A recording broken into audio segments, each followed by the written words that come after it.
40년이라는 시간. 그 긴 세월 동안 한 남자와 함께 살아온다는 건 때론 익숙함이라는 이름의 감옥에 갇히는 일이기도 했다. 박미숙 65세. 그녀에게 남편 강동철은 늘 말수가 적고 고집스러운 가부장이었다. 하지만 미숙이 40년을 견디며 가장 힘들었던 건 폭언도 무관심도 아니었다. 바로 변화였다. 최근 들어 남편은 이유 없이 외박을 했다. 핸드폰을 품에 안고 잤고 샤워를 할 때도 욕실 문을 꼭 잠그기 시작했다. 40년 동안 한 번도 본 적 없던 행동들이었다. 사람은 죽기 전에도 저렇게 달라지지 않을 것이다. 남편은 어느 날부터인가 완전히 다른 사람이 되어 있었다. 그 변화의 끝에는 찝찝한 향수 냄새가 있었다. 그리고 미숙 몰래 서랍 깊숙이 숨겨두었던 여성용 스카프, 보라색 비단 스카프. 처음엔 단순한 의심이었다. 하지만 그 의심은 점점 뼈를 갉아먹는 공포로 변해갔다. 미숙의 집은 2층짜리 단독주택이었다. 1층에는 미숙 부부가, 2층에는 38살 된 아들 강민재와 며느리 오지수가 살고 있었다. 표면적으로는 화목한 2세대 가족. 하지만 미숙은 알고 있었다. 이 집안의 균열이 어디서부터 시작되었는지. 며느리 오지수는 35살. 결혼 10년 차였지만 아이가 없었다. 아니, 정확히는 지수가 아이를 원하지 않았다.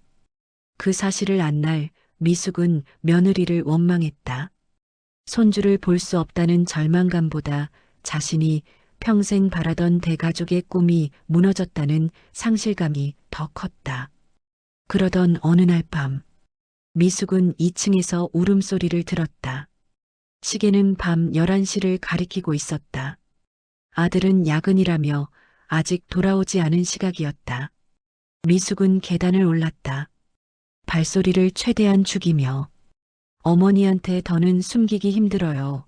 우리 그냥 정리하는 게 나을 것 같아요. 미숙의 심장이 얼어붙었다. 그 목소리는 며느리 지수였다. 그런데 2층엔 지수 혼자뿐이어야 했다. 조금만 더 기다려. 미숙이 조금만 약해지면 그때 얘기하자. 그 목소리는 남편 강동철이었다. 미숙의 머릿속이 하얗게 변했다. 순간 무릎이 꺾일 것 같았지만 그녀는 문틈에 귀를 더 가까이 댔다. 하지만 이렇게 계속 숨기면 저 미칠 것 같아요. 제가 어머니 앞에서 연기하는 것도 한계가. 알아. 나도 힘들어. 하지만 지금은 때가 아니야. 미숙이가 알면 모든 게 끝나. 그 말은 천둥처럼 미숙의 가슴에 내려쳤다. 자신의 남편과 며느리. 이 집안의 두 사람이 등 뒤에서 자신을 배신하고 있었다. 미숙은 비틀거리며 계단을 내려왔다. 숨이 막혔다. 가슴이 찢어지는 것 같았다. 욕실로 들어가 찬물로 얼굴을 씻었다. 거울 속 자신의 얼굴은 처참했다. 65년을 살아온 주름진 얼굴, 늙고 초라하고 버림받은 여자의 얼굴. 내가 그렇게 약해 보였나? 아니, 어쩌면 정말로 약했는지도 모른다. 40년 동안 남편의 그늘 아래 살며 며느리에게 쩔쩔매며 손주 없는 서러움을 혼자 삼키며 살았으니. 하지만 이제 그녀는 깨달았다. 약한 것과 바보인 것은 다르다는 걸. 그날 밤 미숙은 잠들지 못했다. 머릿속에서 온갖 생각들이 소용돌이쳤다. 남편과 며느리가 무슨 관계일까? 육체적 관계? 아니면 단순히 자신을 내쫓으려는 음모? 아니, 어쩌면 둘 다일 수도 있었다. 새벽 4시, 미숙은 조용히 침대에서 일어나 남편의 서랍을 뒤졌다. 그리고 그곳에서 봉투 하나를 발견했다. 봉투 안에는 부동산 계약서가 들어 있었다. 이 집, 미숙의 이름으로 된 이 집을 매각하기 위한 서류였다. 날짜는 2달 전, 그리고 계약서 여백에 적힌 메모. 지수 명의로 이전 완료 후 통보. 미숙의 손이 부들부들 떨렸다. 눈물도 나오지 않았다. 너무 충격적이어서 감정조차 마비된 것 같았다. 다음 날 아침, 미숙은 평소처럼 아침상을 차렸다. 남편과 며느리가 식탁에 앉았다. 오늘 국 싱겁네. 미숙은 대답하지 않았다. 그저 며느리 지수를 바라봤다. 지수는 눈을 피했다. 죄책감일까 아니면 경멸일까? 어머니, 괜찮으세요? 안색이 안 좋아 보이시는데. 나 오늘 병원 좀 다녀올게. 그래. 알아서 해. 미숙은 그 순간 깨달았다. 이 남자는 이미 자신에게서 떠났다는 걸.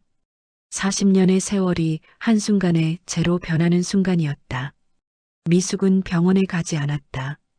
대신 오래된 친구 정순이를 만났다. 미숙아, 무슨 일이야? 얼굴이 왜 그래? 순이야, 나 어떻게 해야 할까? 내 남편이 며느리랑. 미숙은 모든 걸 털어놓았다. 순이는 충격에 입을 다물지 못했다. 세상에 그게 사람이 할 짓이야? 당장 경찰에 신고해야지. 아니, 아직은 아니야. 증거가 필요해. 확실한 증거가. 미숙의 눈빛이 변했다. 더 이상 약한 여자가 아니었다. 이제 그녀는 복수를 준비하는 여자였다. 그날 저녁, 미숙은 집으로 돌아와 다시 평범한 아내와 시어머니의 가면을 썼다. 하지만 그녀의 머릿속에는 차가운 계획이 자리 잡고 있었다. 40년을 함께 산 남편, 10년을 며느리로 둔 여자. 그들이 미숙을 속였다면 이제 미숙 차례였다. 이 가족 사진에 피가 묻기 시작한 건 바로 그날 밤부터였다. 며느리 오지수는 언제나 얌전하고 조용했다. 과한 말도 행동도 하지 않았다. 결혼 후에도 늘 남편 민재를 잘 챙겼고 시어머니에게도 예의 바르게 굴었다. 그런 지수가 왜, 어떻게, 무엇이 부족해서 자신의 시아버지와 그런 관계를 맺게 된 걸까? 미숙의 머릿속은 온통 그 의문뿐이었다. 하지만 의문보다 먼저 필요한 건 확신이었다. 확실한 증거. 친구 순이와의 대화 이후 미숙은 냉철해졌다. 감정을 억누르고 그 둘의 움직임을 더 자세히 살피기 시작했다.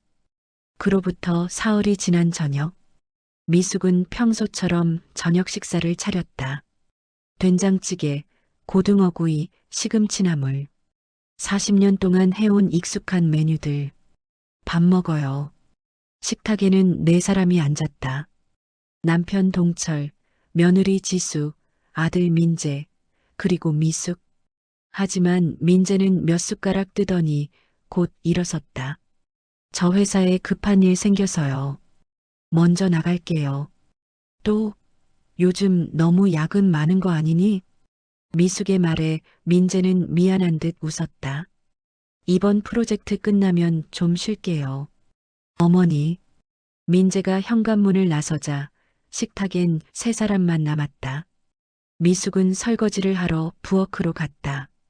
그리고 그 뒤로 남편과 며느리의 기척을 날카롭게 관찰했다. 동철은 거실 소파에 앉아 TV를 켰다. 지수는 식탁을 정리하는 척하며 핸드폰을 만지작거렸다. 그리고 10분쯤 지났을까? 동철이 자리에서 일어났다. 그리고 마치 자연스럽다는 듯 아무 말 없이 2층으로 올라갔다. 미숙의 심장이 쿵쾅거리기 시작했다. 설거지하던 손을 멈추고 귀를 기울였다. 2층으로 올라가는 발소리, 남편의 무거운 걸음, 그리고 잠시 후 지수도 핸드폰을 들고 천천히 계단을 올랐다. 잠깐 2층에서 충전기 좀 가져올게요. 미숙은 대답하지 않았다. 그저 설거지를 계속하는 척하며 두 사람의 움직임에 모든 신경을 집중했다. 2층에서 들리는 소리들, 문 여닫는 소리, 작은 웃음소리, 그리고 찰칵 문이 잠기는 소리였다. 그 소리는 미숙의 심장이 찢어지는 소리보다 더 컸다. 미숙은 부엌에서 나와 계단 밑으로 다가갔다. 손은 떨렸고 다리는 후들거렸다. 하지만 그녀는 멈추지 않았다. 계단을 한 칸 올라갔다. 2층 복도, 민재와 지수의 방문 앞. 미숙은 문틈에 귀를 데려다 멈췄다. 아니, 듣지 말아야 했다. 듣고 싶지 않았다. 하지만 그 안에서 들리는 건 예상과 달랐다. 그러니까 이 서류를 먼저 정리하고 변호사한테 넘기면 돼. 동철의 목소리였다. 근데 어머니가 눈치채면 어떡하죠? 요즘 자꾸 저를 이상하게 쳐다보시는 것 같아요. 지수의 목소리. 불안에 떨고 있었다. 괜찮아. 미숙이는 아무것도 모를 거야. 그냥 조금만 더 참아. 모든 게 정리되면 우린 자유야. 자유. 미숙의 머릿속이 하얗게 변했다. 그 순간 복도 끝에서 불빛이 번쩍였다. 현관문이 열리는 소리. 민재가 돌아온 것이었다. 어머니, 어디 계세요? 미숙은 황급히 계단을 내려갔다. 아, 여기 있다. 왜 다시 왔니? 서류 놓고 와서요. 금방 다시 나가야 돼요. 민재는 서둘러 2층으로 올라갔다. 그리고 자기 방문을 열려다 멈췄다. 문 왜 잠겨 있지? 똑똑. 민재가 문을 두드렸다. 지수야, 안에 있어? 잠시 정적이 흘렀다. 그리고 문이 열렸다. 오빠, 벌써 왔어? 나 잠깐 낮잠 자고 있었어. 지수의 목소리는 너무나도 자연스러웠다. 아버지는? 아버지, 아까 1층 화장실 가시는 거 봤는데. 거짓말이었다. 미숙은 복도 어둠 속에서 그 모든 걸 지켜보고 있었다. 민재가 서류를 챙겨 다시 나가고 집은 다시 조용해졌다. 동철은 1층 거실로 내려왔다. 아무렇지 않은 표정으로. 미숙아, 물 좀 줘. 미숙은 냉장고에서 물을 꺼내 남편에게 건넸다. 그리고 그의 어깨를 봤다. 거기 남편의 검은 셔츠 어깨에 머리카락 한 올이 붙어 있었다. 검고 긴 머리카락. 지수의 것이 틀림없었다. 그날 밤 미숙은 남편이 잠든 후 조용히 그의 외투를 뒤졌다. 호주머니에서 작은 메모지가 나왔다. 내일 오전 11시 은행. 그리고 그 밑에 작은 글씨로 지수명의 계좌. 미숙의 손이 부들부들 떨렸다. 이건 단순한 외도가 아니었다. 계획된 치밀한 배신이었다. 남편은 며느리와 손잡고 자신의 재산을, 집을, 그리고 삶을 빼앗으려 하고 있었다. 미숙은 외투를 제자리에 놓고 욕실로 갔다. 거울 속 자신의 얼굴을 봤다. 주름진 얼굴, 힘없는 눈빛, 처진 입꼬리. 나 이렇게 만만해 보였나? 하지만 그 다음 순간 미숙의 눈빛이 변했다. 더 이상 약한 여자가 아니었다. 이제 그녀는 사냥꾼이었다. 좋아. 너희가 그렇게 나온다면. 미숙은 거울을 보며 낮게 중얼거렸다. 두 사람을 반드시 무너뜨리겠다. 다음 날 아침, 미숙은 평소보다 일찍 일어났다. 남편보다 먼저. 아침상을 차리며 그녀는 계획을 세웠다. 친구 순이에게 전화를 걸었다. 순이야, 나 좀 도와줄 수 있어? 무슨 일인데? 내가 탐정 같은 거 알아볼 수 있을까? 아니면 증거 수집하는 방법이라도. 전화기 너머로 순이의 숨소리가 들렸다. 미수가 진짜 그럴 거야? 응. 이제 더는 참을 수 없어. 확실하게 끝내고 싶어. 순이는 잠시 침묵하다 말했다. 알았어. 내가 아는 사람 있어. 소개해줄게. 그날 오전 10시. 미숙은 조용한 카페에서 한 남자를 만났다. 김대수입니다. 순이 씨한테 얘기 들었습니다. 50대 중반으로 보이는 남자는 차분한 인상이었다. 전직 경찰이라고 했다. 증거 수집이 필요하시다고요? 네, 제 남편이랑 며느리가 저를 속이고 있어요. 미숙은 떨리는 목소리로 지금까지의 일을 설명했다. 김대수는 조용히 듣더니 고개를 끄덕였다. 일단 두 사람의 동선을 파악해야 합니다. 그리고 금융거래 내역도요. 부동산 서류는 가지고 계신가요? 네, 집에 있어요. 그럼 그것부터 확보하세요. 그리고 혹시 핸드폰 비밀번호 아세요? 미숙은 고개를 저었다. 남편 거는 몰라요. 요즘엔 절대 안 보여줘요. 괜찮습니다. 다른 방법이 있으니까요. 김대수는 작은 기기를 하나 꺼냈다. 이건 소형 녹음기입니다. 거실이나 자주 대화하는 장소에 두세요. 합법적 범위 내에서 증거를 모으는 겁니다. 미숙은 그 작은 기기를 받아들었다. 차갑고 단단했다. 정말 이렇게까지 해야 하는 걸까요? 김대수가 미숙의 눈을 똑바로 봤다.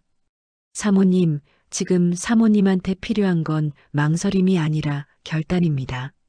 상대는 이미 술을 두고 있어요. 미숙은 고개를 끄덕였다. 알겠습니다. 하겠습니다. 집으로 돌아온 미숙은 녹음기를 거실 화분 뒤에 숨겼다. 그리고 남편의 서재로 들어가 서랍을 뒤졌다. 부동산 계약서, 통장 사본, 그리고 변호사 명함. 모든 걸 사진으로 찍어 김대수에게 전송했다. 잘 받았습니다. 이제 본격적으로 조사 들어가겠습니다. 미숙은 핸드폰을 내려놓고 거실로 나왔다. 그리고 그 순간, 어머니, 뭐 하세요? 지수가 계단에서 내려오고 있었다. 아, 그냥 청소 좀 하려고. 제가 할게요. 어머니 쉬세요. 지수는 상냥하게 웃었다. 하지만 그 눈빛 깊은 곳엔 뭔가 차가운 게 숨어 있었다. 미숙도 웃었다. 똑같이 차갑게. 고마워, 지수야. 두 여자는 서로를 바라봤다. 겉으로는 시어머니와 며느리. 하지만 속으론 서로를 무너뜨리려는 적. 그날 밤, 녹음기는 모든 걸 담아냈다. 내일 은행 가서 계좌 이체하면 돼. 미숙이 명예 통장에서 동철의 목소리. 근데 어머니 도장 없이 어떡해요? 지수의 목소리. 내가 이미 위조해뒀어. 걱정 마. 미숙은 이어폰으로 녹음 파일을 들으며 눈물을 흘렸다. 분노도 슬픔도 아니었다. 그저 차가운 확신이었다. 이제 됐어. 이제 충분해. 미숙은 핸드폰을 꺼내 김대수에게 문자를 보냈다. 증거 확보했습니다. 이제 어떻게 하면 될까요? 답장은 금방 왔다. 이제 역공의 시간입니다. 일주일이 흘렀다. 미숙은 김대수에게서 받은 증거 파일들을 USB에 담아 서랍 깊숙이 숨겨두었다. 녹음 파일, 사진, 금융거래 내역. 모든 게 갖춰져 있었다. 이제 필요한 건 타이밍이었다. 그리고 그 타이밍은 곧 찾아왔다. 며느리 오지수의 생일이었다. 지수야, 생일 축하해. 올해는 집에서 조촐하게 하자. 미숙이 며칠 전 제안했을 때 지수는 조금 놀란 듯 했다. 어머니가요? 괜찮으세요? 왜 안 괜찮겠니? 우리 며느리 생일인데. 미숙은 환하게 웃었다. 그 웃음 뒤에 숨겨진 차가운 계획을 지수는 알 리 없었다. 생일 당일, 미숙은 아침부터 부엌에서 분주했다. 갈비찜, 잡채, 전, 그리고 지수가 좋아한다던 미역국까지. 어머니, 제가 도와드릴게요. 지수가 앞치마를 두르며 다가왔다. 괜찮아. 오늘은 내 생일이니까 내가 쉬어야지. 고마워요, 어머니. 지수는 미안한 듯 아니면 미묘하게 불편한 듯한 표정을 지었다. 아마 죄책감 때문이었을 것이다. 하지만 미숙은 아무렇지 않게 웃었다. 오늘이 마지막 웃음이 될 거라는 걸 아는 건 자신뿐이었으니까. 저녁 6시. 식탁에는 네 사람이 둘러앉았다. 남편 동철, 아들 민재, 며느리 지수, 그리고 미숙. 촛불이 켜진 케이크가 테이블 중앙에 놓였고 민재가 박수를 치며 생일 축하 노래를 불렀다. 생일 축하합니다. 생일 축하합니다. 지수는 수줍게 웃으며 촛불을 껐다. 그리고 민재가 그녀의 어깨를 안았다. 자기야, 생일 축하해. 사랑해. 나도 사랑해, 오빠. 미숙은 그 장면을 조용히 바라봤다. 가슴이 미어지는 것 같았다. 저 순수한 아들은 아직 아무것도 모르고 있었다. 식사가 끝나고 분위기는 평온했다. 동철은 소주를 마시며 느긋하게 TV를 봤고 민재는 지수와 함께 케이크를 자르고 있었다. 그때였다. 잠깐 다들 앉아봐요. 미숙이 일어서며 말했다. 목소리는 차분했지만 그 안에는 단단한 결의가 담겨 있었다. 어머니, 왜요? 민재가 고개를 갸웃거렸다. 지수한테 줄 게 있어서. 미숙은 거실 장롱에서 작은 선물 상자를 꺼냈다. 분홍색 리본으로 예쁘게 포장된 상자. 지수야, 이건 어머니가 너한테 주고 싶은 선물이야. 지수는 어색하게 웃으며 상자를 받았다. 어머니, 이렇게까지 안 하셔도 되는데 감사해요. 열어봐. 미숙의 목소리가 조금 낮아졌다. 지수는 리본을 풀고 상자를 열었다. 그리고 그 안을 들여다본 순간 지수의 얼굴이 굳어졌다. 상자 안에는 여성용 속옷이 들어 있었다. 검은색 레이스 속옷. 누가 봐도 평범한 잠옷이 아니었다. 어머니, 이게 무슨... 지수의 목소리가 떨렸다. 내 방 서랍에서 찾았어. 미숙은 차갑게 말했다. 근데 더 놀라운 건 미숙은 천천히 남편 동철 쪽을 바라봤다. 그 옷을 마지막으로 만진 사람이 내 남편이었다는 거야. 거실은 순식간에 얼어붙었다. 민재가 숟가락을 떨어뜨렸다. 쨍그랑 소리가 정적을 깼다. 뭐라고요? 어머니, 지금 무슨 말씀을... 민재야.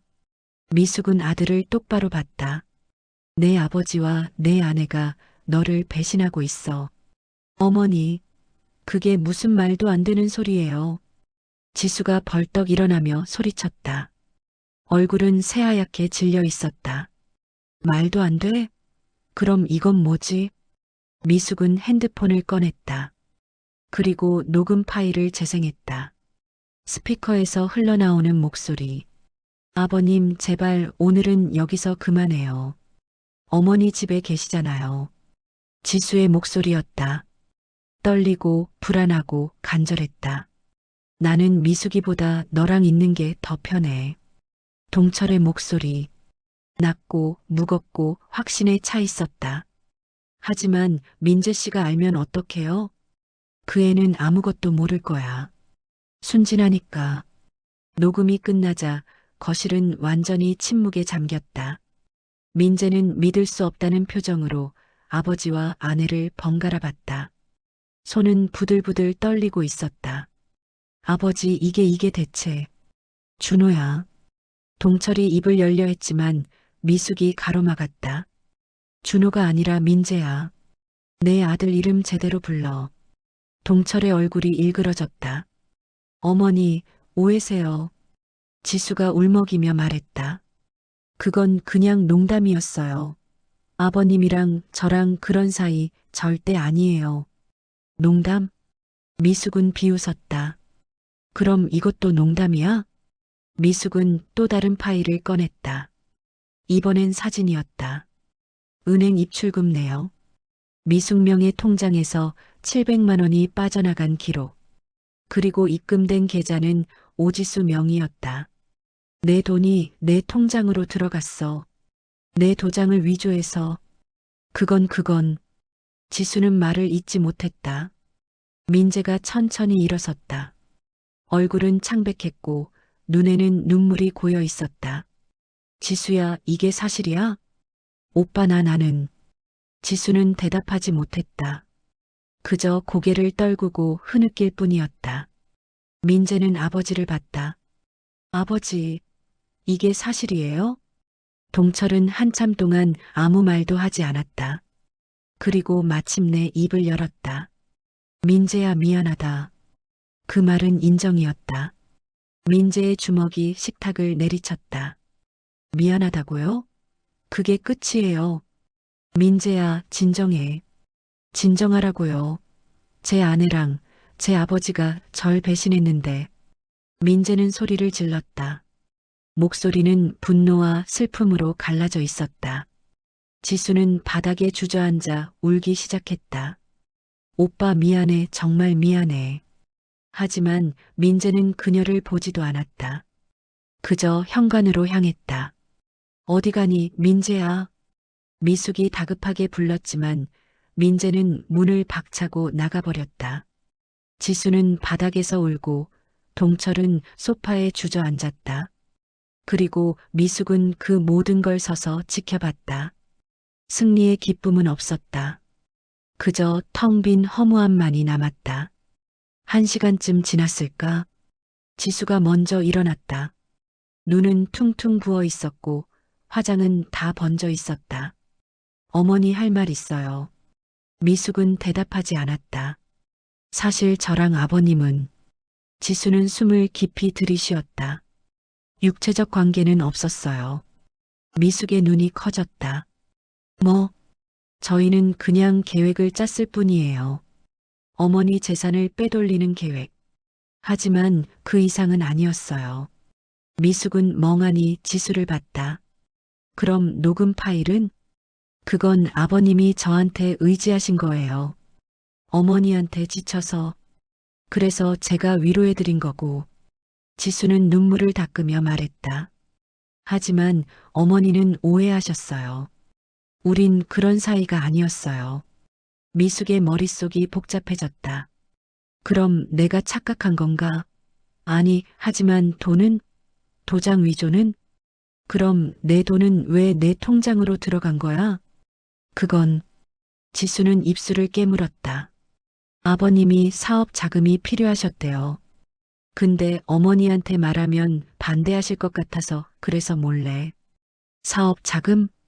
미숙은 남편을 돌아봤다. 동철은 고개를 숙이고 있었다. 당신 그게 사실이야? 응. 동철은 작게 대답했다. 내가 오래전에 접었던 사업을 다시 시작하고 싶었어. 하지만 너한테 말하면 반대할 게 뻔해서 그래서 지수한테 부탁했어. 미숙은 그 자리에 멍하니 서 있었다. 그럼 내가 모든 걸 오해한 건가? 아니, 하지만 뭔가 이상했다. 석연치 않았다. 그럼 왜 몰래 2층에서 만났어? 왜 문을 잠갔고? 그건. 지수가 다시 입을 열었다. 계획을 짜느라 그랬어요. 어머니 몰래요. 계획? 네, 어떻게 하면 어머니를 설득할 수 있을까? 그런 거요. 미숙은 고개를 저었다. 아니야, 뭔가 이상해. 내 말이 다 거짓말 같아. 어머니. 지수가 소리쳤다. 전 진실을 말하고 있어요. 어머니가 의심병에 걸리신 거예요. 그 순간이었다. 현관문이 열리며 민재가 들어왔다. 손에는 서류 봉투가 들려 있었다. 다들 이거 좀 보세요. 민재의 목소리는 가라앉아 있었다. 그리고 그의 얼굴엔 충격과 배신감이 뒤섞여 있었다. 이게 뭐니? 미숙이 물었다. 아버지 회사 서류요. 민재는 서류를 식탁에 던졌다. 아버지가 사업 자금 필요하다고 했죠? 근데 이거 보세요. 이미 3년 전에 부도 났어요. 그리고 그 빈 6천만 원. 아직도 안 갚으셨죠? 동철의 얼굴이 새하얗게 변했다. 그리고 이건. 민재는 또 다른 서류를 꺼냈다. 지수 명의로 된 대출 서류. 2천만 원. 아버지가 보증서 써요. 미숙은 그 서류를 받아들었다.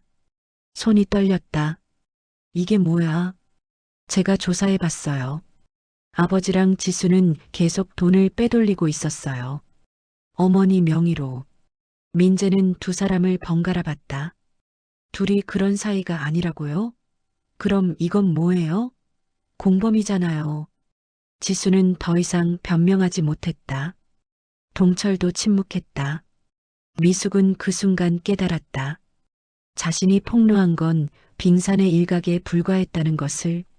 진짜 배신은 훨씬 더 깊고 어둡고 치밀했다는 것을. 그래, 이제 알겠어. 미숙은 조용히 말했다. 너희 둘은 처음부터 날 이용한 거야.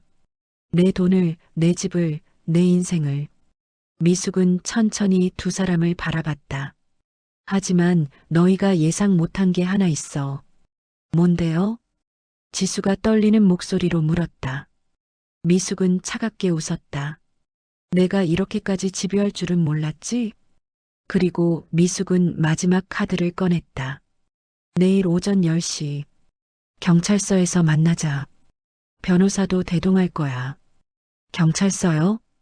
지수의 얼굴이 하얗게 질렸다. 그래. 도장 위조, 재산 횡령, 사기. 다 신고할 거야. 미숙은 남편을 봤다. 당신도 마찬가지야.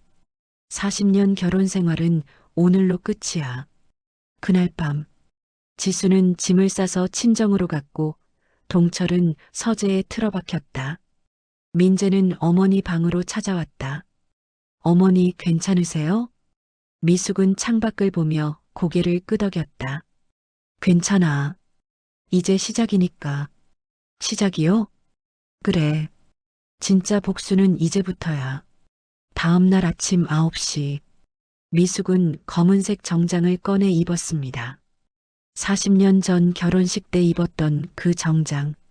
낡았지만 단정했습니다. 거울 앞에서 옷깃을 매만지는 손이 떨리지 않았습니다. 이상했습니다. 어젯밤 그 모든 일을 겪고도 지금 이 순간만큼은 담담했습니다. 동철은 거실 소파에서 밤을 새운 듯 보였습니다. 눈은 충혈되어 있었고 머리는 헝클어져 있었습니다. 준비됐어? 미숙의 목소리는 평온했습니다. 미숙아. 동철이 겨우 입을 열었습니다. 제발 한 번만 더 기회를. 기회는 40년 동안 충분히 줬어. 미숙은 가방을 들고 현관으로 향했습니다. 10시까지 경찰서로 와. 안 오면 체포영장 청구할 거야. 문이 닫혔습니다. 하지만 미숙은 경찰서로 가지 않았습니다. 정확히는 가려던 참이었습니다. 현관문을 나서는 순간 낯선 여성과 마주쳤습니다. 30대 중반쯤 되어 보이는 여성, 단정한 차림에 차분한 눈빛. 하지만 그 눈 속에는 간절함이 숨어 있었습니다. 혹시 박미숙 씨 맞으세요? 네, 그런데 누구시죠?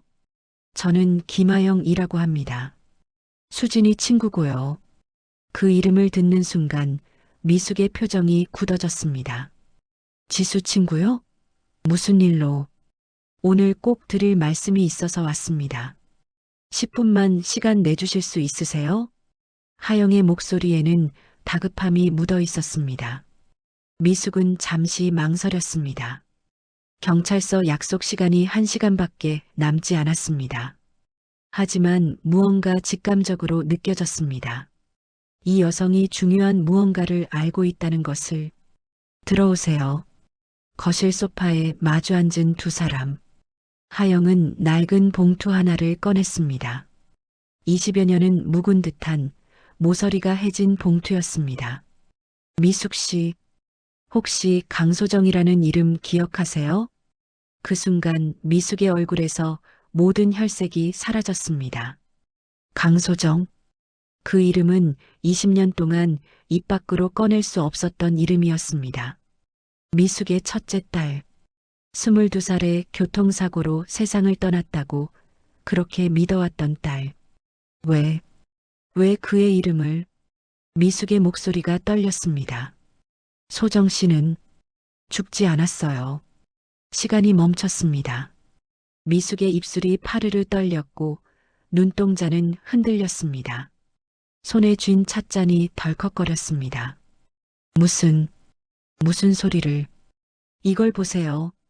하영은 오래된 사진 한 장을 꺼내 보여주었고 사진 속에는 40대 중반의 여성이 있었습니다. 짧게 자른 머리, 수척한 얼굴. 하지만 그 눈빛만큼은 똑같았어요. 이건 3년 전에 찍힌 사진입니다. 소정 씨예요. 미숙은 사진을 떨리는 손으로 받아들고 한참을 들여다보았습니다. 눈물이 차올랐습니다. 아니, 차오르려다 멈췄습니다. 믿을 수가 없었으니까. 아니야, 아니야. 소정이는 죽었어. 20년 전에 교통사고로. 그건 동철 씨가 만든 거짓말입니다. 하영의 목소리는 차분했지만 단호했고 하영은 천천히 이야기를 풀어냈습니다. 20년 전 소정은 죽지 않았고 그녀는 도망쳤습니다. 아버지 박동철의 폭력을 견디다 못해 어느 겨울밤 집을 나섰고 그리고 그 뒤로는 돌아오지 않았습니다. 당시 소정 씨는 경찰에 신고도 못했어요. 동철 씨가 협박했거든요. 협박? 네. 내가 집을 나가면 내 어머니를 죽이겠다고요. 미숙의 얼굴이 창백해졌습니다. 그래서 소정 씨는 그냥 사라진 거였어요. 자기가 죽은 걸로 하면 어머니라도 안전할 거라고 생각했던 거예요. 하영은 또 다른 서류를 꺼냈습니다.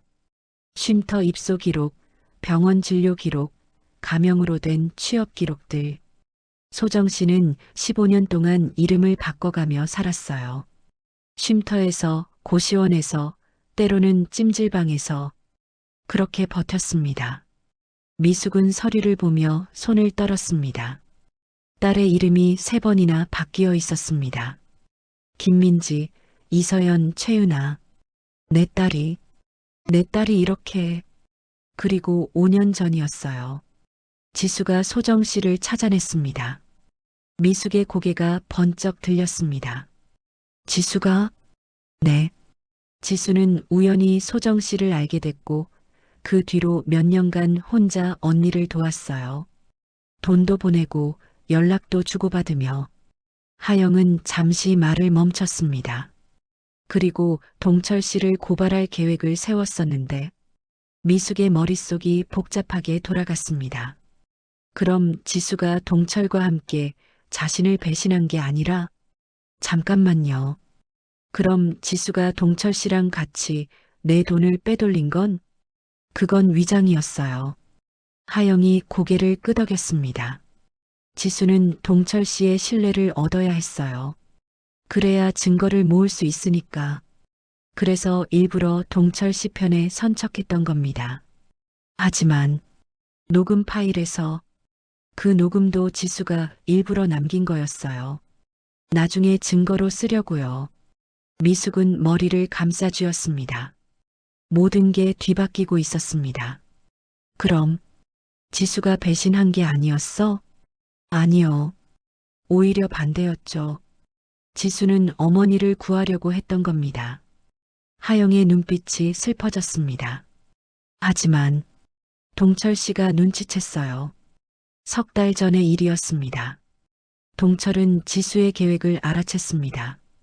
그리고 그녀를 불러 차갑게 말했습니다. 내가 입을 열면 내 시어머니부터 죽는다. 그 다음은 민재다. 내가 지킬 수 있겠냐? 지수는 무너졌습니다. 지수는 그 뒤로 몇 달 동안 악몽에 시달렸어요. 하영의 목소리가 떨렸습니다. 밥도 제대로 못 먹고 잠도 못 자고 저는 옆에서 지켜볼 수밖에 없었어요.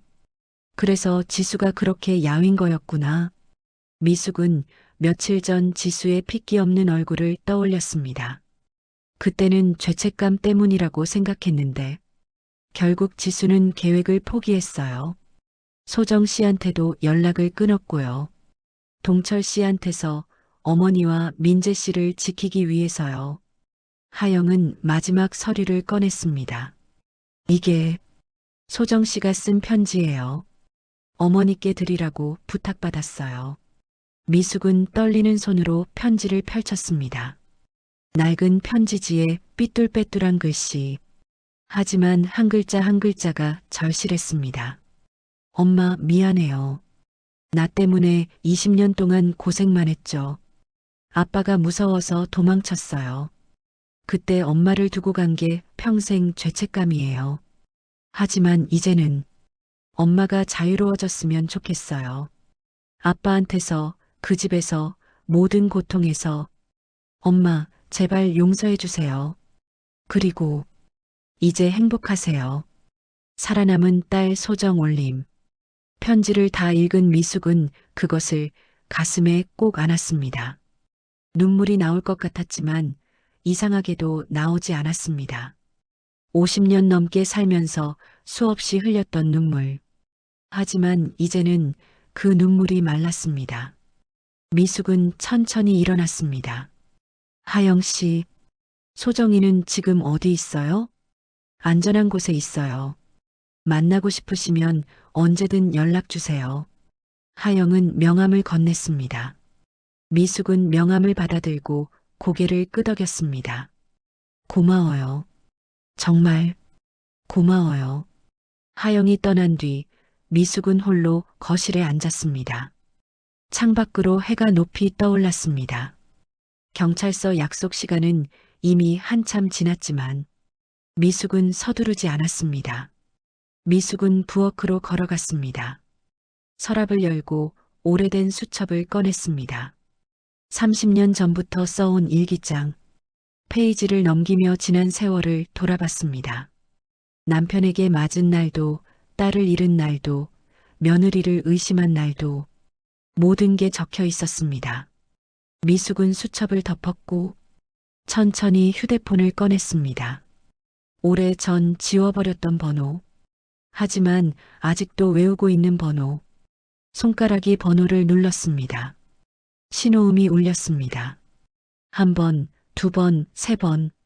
여보세요? 목소리가 들렸습니다. 낯설지만 그리운 목소리. 미숙은 눈을 감았습니다. 그리고 천천히 입을 열었습니다. 소정아, 엄마야. 전화 너머로 잠시 침묵이 흘렀습니다. 그리고 흐느끼는 소리가 들려왔습니다. 엄마, 엄마, 응, 엄마야. 오래 기다렸지? 엄마, 보고 싶었어요. 나도 보고 싶었어. 미숙은 창밖을 바라봤습니다. 저 멀리 나무 한 그루가 바람에 흔들리고 있었고, 거센 바람에도 꺾이지 않고 그저 흔들릴 뿐이었습니다. 소정아, 네 엄마, 조금만 기다려. 엄마가 곧 모든 걸 끝낼게. 전화를 끄는 미숙은 다시 거실로 향했고, 동철은 여전히 소파에 앉아 있었습니다. 초췌하고 지쳐 보였습니다. 경찰서, 안 갔네. 동철이 작게 중얼거렸습니다. 응, 안 갔어. 미숙은 그의 맞은편에 앉아 동철을 노려보며 당신, 우리 소정이한테 뭘 한 거야? 동철의 몸이 굳어졌습니다. 소정이가 뭐라고 했어? 다 들었어. 하영 씨한테. 미숙의 목소리는 차가웠습니다. 20년 동안 딸이 죽은 줄 알고 살았어. 근데 알고 보니 당신이 쫓아낸 거였어. 당신 손으로. 미숙아, 입 닥쳐. 미숙은 처음으로 남편에게 소리쳤습니다. 40년 동안 당신 말만 들었어. 당신이 때려도 참았고, 당신이 무시해도 견뎠어. 근데 이젠 아니야. 동철은 고개를 떨구었습니다. 지금 당장 집 나가. 짐은 내가 정리해서 보낼 테니까. 미숙아, 제발, 나가. 미숙의 외침이 집안을 울렸고, 동철은 더 이상 아무 말도 없이 그저 일어나 비틀거리며 현관으로 향했습니다. 문이 닫힘과 동시에 집은 고요해졌습니다.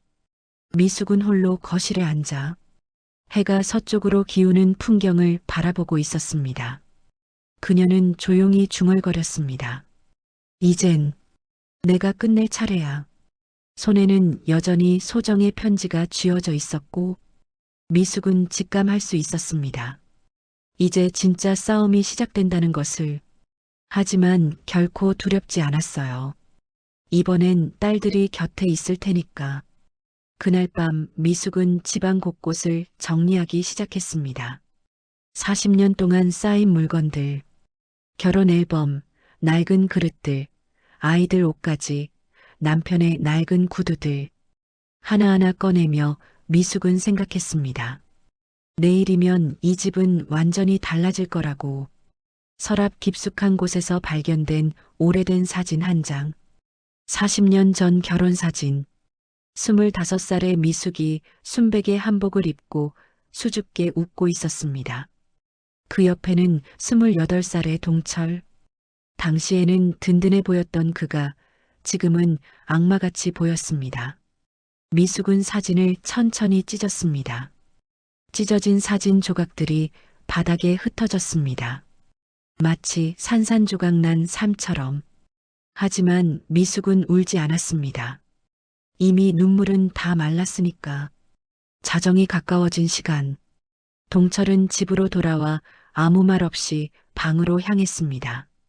아마 어디로 가야 할지, 무엇을 해야 할지 몰라 다시 집으로 돌아온 듯하였습니다. 미숙은 부엌에서 조용히 무언가를 준비했습니다. 작은 유리컵 2개, 그리고 약병 하나. 진정제였습니다. 병원에서 불면증 치료용으로 받아온 것. 평소 미숙이 잠 못 이루는 밤에 먹던 약이었습니다. 미숙은 진정제 4알을 가루로 빻았습니다. 그리고 소주 한 병에 조심스럽게 섞었습니다. 독극물 같은 건 아니었어요. 그런 건 미숙도 원치 않았습니다. 다만 진실을 듣기 위해서는 그의 입을 열어야 했습니다. 미숙은 쟁반에 술병과 안주를 담았습니다. 그리고 조용히 동철의 방으로 향했습니다. 문을 노크했습니다. 들어가도 돼? 대답은 없었습니다. 하지만 미숙은 문을 열고 들어갔습니다. 동철은 침대 끝에 앉아 멍하니 창밖을 보고 있었습니다. 등이 굽어 있었고 어깨는 축 처져 있었습니다. 술이나 한잔하자. 미숙은 쟁반을 책상 위에 내려놓았습니다. 동철은 고개를 돌려 미숙을 봤습니다. 눈빛에는 의아함이 담겨 있었습니다. 갑자기 왜? 마지막이잖아. 우리. 미숙은 담담하게 말했습니다. 동철은 한참을 망설이다 천천히 일어났습니다. 그리고 책상 앞에 앉았습니다. 미숙은 소주를 2잔에 따랐습니다. 하나는 동철 앞에, 하나는 자신 앞에. 미숙이 먼저 잔을 들었습니다. 동철도 따라 잔을 들고는 단숨에 들이켰습니다. 미숙은 자신의 잔은 입술에만 대고 내려놓았습니다. 한 잔 더 할래? 그래. 동철은 아무 말 없이 2번째 잔을 받았습니다. 그리고 또 마셨습니다. 3잔, 4잔.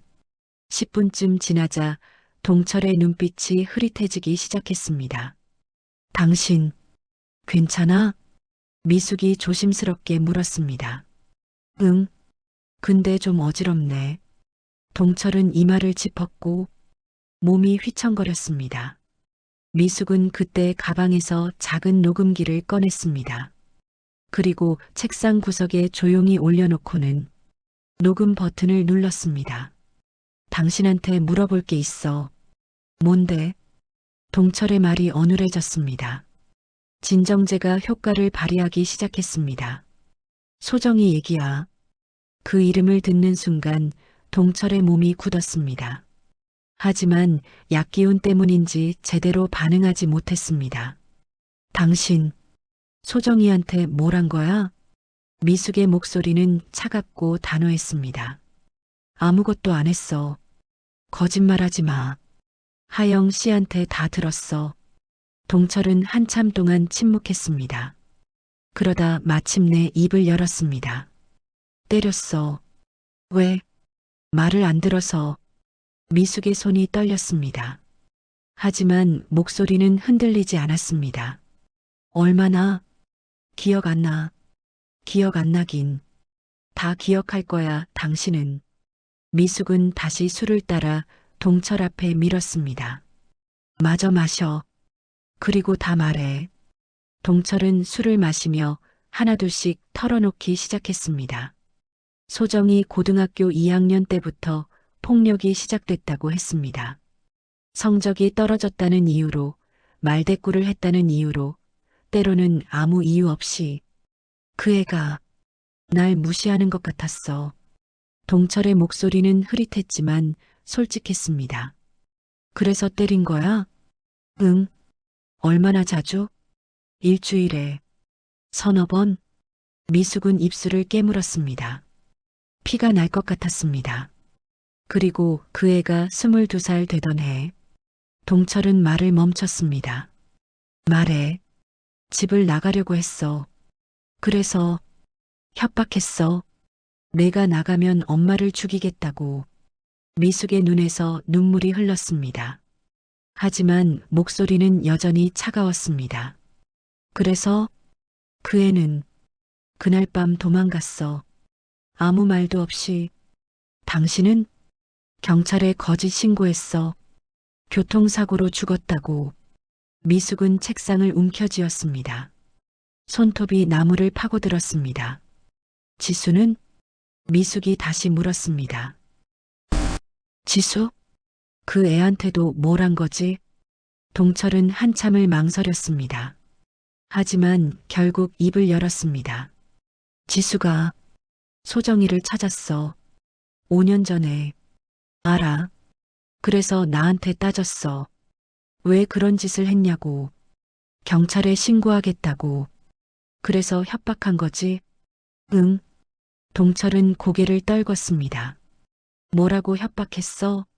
내가 입 열면 미숙이랑 민재가 다친다고. 미숙은 숨을 깊이 들이쉬었습니다. 그래서 그 애가 입을 다문 거야? 응. 그 애는 착해서 가족을 지키려고. 착한 게 아니라 겁에 질린 거지. 미숙은 소리를 질렀습니다. 동철은 움찔했습니다. 당신이 그 어린애를 얼마나 겁주면 그렇게 무너지겠어. 미숙은 눈물을 닦았습니다. 그리고 나는? 미숙이 마지막으로 물었습니다. 나한테는 뭘 한 거야? 동철은 대답하지 않았습니다. 40년 동안 나한테 뭘 한 거냐고. 미안해. 미안하긴. 구체적으로 말해. 동철은 긴 침묵 끝에 입을 열었습니다. 너를 사람으로 안 봤어. 그 말이 가장 아팠습니다. 그냥 집안일 하는 사람, 애들 키우는 사람, 그렇게만 생각했어. 사랑은 없었어. 처음부터. 미숙은 더 이상 참을 수 없었습니다. 눈물이 뚝뚝 떨어졌습니다. 왜 결혼한 거야 그럼? 집안이 맞아서, 부모님이 정해줘서. 동철의 목소리는 점점 작아졌습니다. 진정제 때문에 의식이 흐릿해지고 있었습니다. 미숙은 녹음기를 껐습니다. 모든 고백이 담겼습니다. 다음 날 아침, 미숙은 경찰서를 찾았습니다. 손에는 녹음 파일이 담긴 USB와 하영에게 받은 모든 증거 서류가 들려 있었습니다. 신고하러 왔습니다. 형사는 서류를 받아들고 내용을 확인했습니다. 얼굴이 점점 굳어졌습니다. 이게 전부 사실입니까?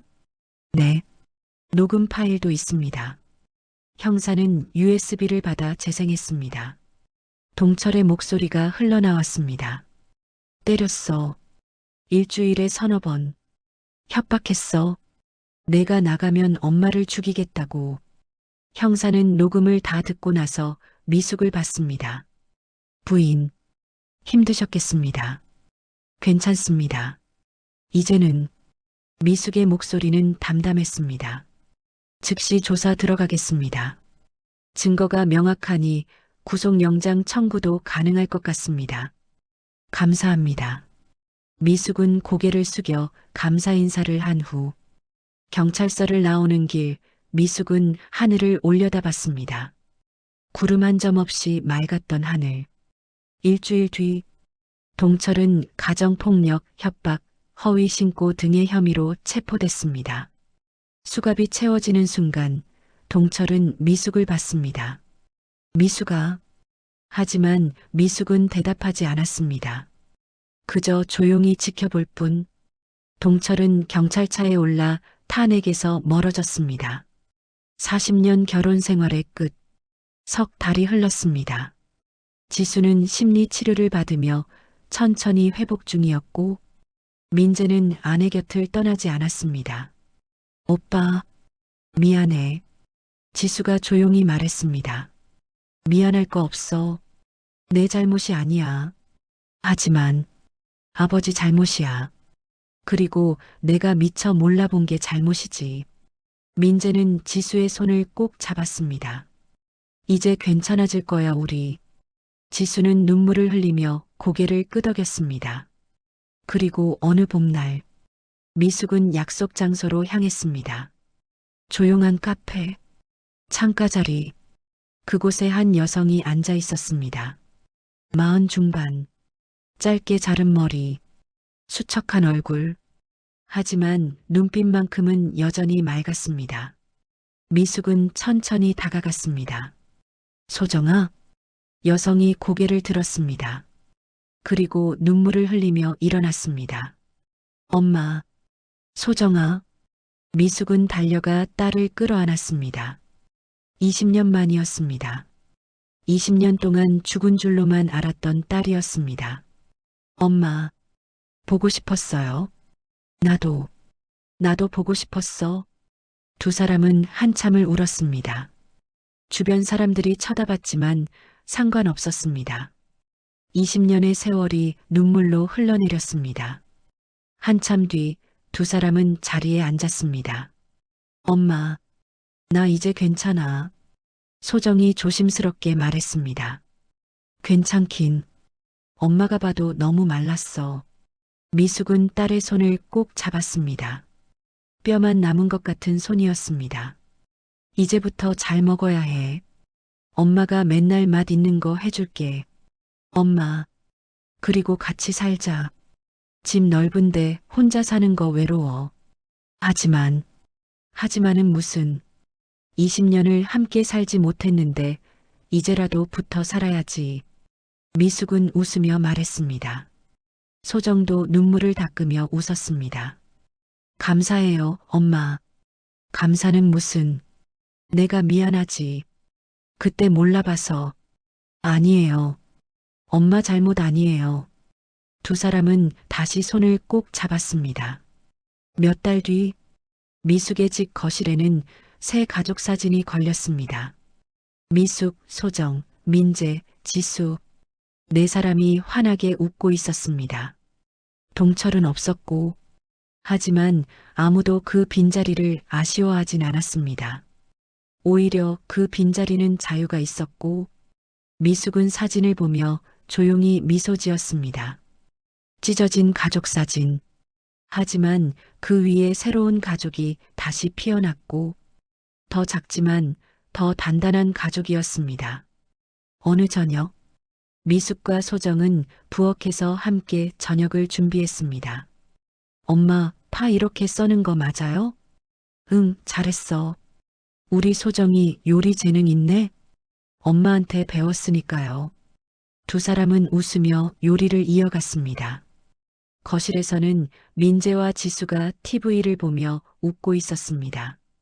평범한 저녁 풍경이었습니다. 하지만 이 평범함이 얼마나 소중한지 이제 모두가 알고 있었습니다. 미숙은 창밖을 봤습니다. 해가 지고 있었고 붉은 노을이 하늘을 물들이고 있었습니다. 무너졌던 삶, 찢어졌던 가족. 하지만 그 절망 위에서 새로운 것들이 자라나고 있었습니다. 미숙은 조용히 중얼거렸습니다. 이제 다시 시작이야. 그리고 그녀는 웃었습니다. 60년을 살면서 처음으로 진짜 자유롭게